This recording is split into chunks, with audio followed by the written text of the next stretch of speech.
It's the third class of the day, and you stayed up all night watching Netflix. Chances are you're not going to be able to pay attention the entire class period.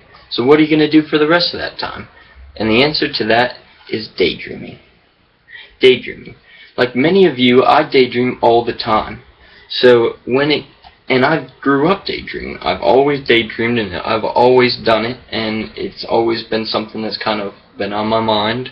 And so when I started thinking about things that I do all the time and do on a consistent basis, daydreaming went to the top. So I knew I kind of had to do it.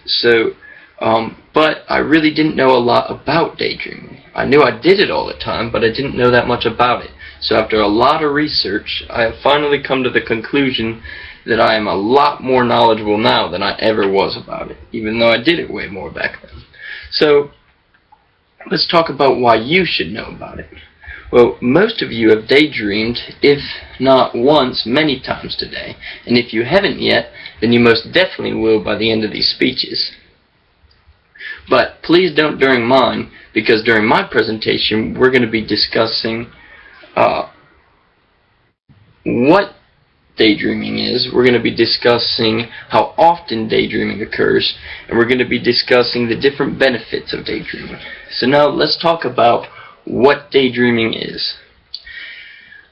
Daydreaming, well, the New York Times, in a 2010 New York Times article called Discovering the Virtues of a Wandering Mind, I think they gave the best description of what daydreaming is, and they defined it as a broad term for all stray thoughts and fantasies.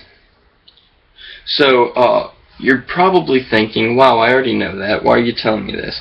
Well, what you probably didn't know is that daydreaming and a wandering mind are very, very similar, but they're different.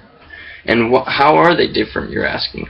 Well, a wandering mind is defined again by the New York Times as trying to accomplish one thing and lapsing into an unrelated thought. Meaning you're thinking of this giant rope, and then all of a sudden a cat runs across, and you're scatterbrained and you're thinking of that cat. And then, so you're thinking of that cat the whole time. So what does that do? That means you're scatterbrained. There's no benefit there. Whereas in daydreaming, there are some benefits which we'll talk about coming up. So now we understand what daydreaming is and what the difference between daydreaming and a wandering mind is. So now let's talk about how often daydreaming occurs. And for that, I'd have to say that daydreaming occurs on a daily basis. That is the overall general gist of what I got from almost every single piece of reference that I got. All my sources all kind of said the same thing, that we do it on a daily basis and we do it several times every day. To support my idea is a quote from a Miss Carolyn Gregory. And what she says in her quote is that we spend close to 50% of our waking lives daydreaming. And what this statistic is showing us is that we daydream so often that it is such a huge part of our lives. And so if daydreaming is such a huge part of our lives, why can we not, why don't we use it to benefit ourselves? So now that we know what daydreaming is and how often we daydream, let's talk about some of the different benefits of daydreaming. Again, from Miss Gregory of the Huffington Post, there's another quote that comes from her article, and that is during a 2013 article. It's having your head in the clouds might actually help people to better engage with the pursuits that are most purposefully meaningful to them. Meaning that there are benefits to be had.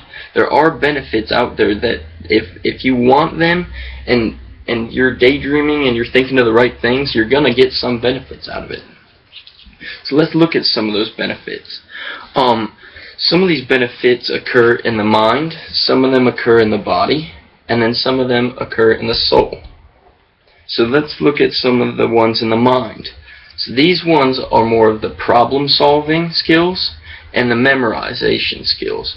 So when you're thinking about things, it's improving those two skills. It's benefiting you, and that's through daydreaming. If you're daydreaming and thinking about a definition, you're going to keep daydreaming about that definition and keep thinking about it, and it's going to really benefit you during a test. So now let's look at some of the body benefits. There's less stress on you if you're daydreaming. If you're daydreaming, you can't worry about certain problems, and so those problems are just going to disappear. And so less stress is definitely a benefit. Now let's talk about the soul. Those are closer relationships and more compassionate. So you're thinking about things, you feel like you're wanting to become closer with your family. That's all kind of where the relationship comes in, and the compassion. So when you're thinking about things, it's soaking in and stuff. So now let's conclude. To conclude, we've talked about daydreaming, what daydreaming is.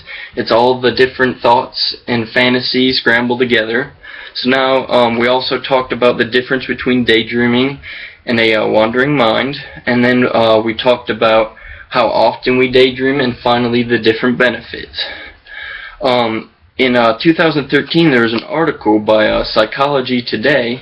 The author Susanna Cross Whiteborn tells us that 96% of adults engage in having at least one bout of daily fantasies.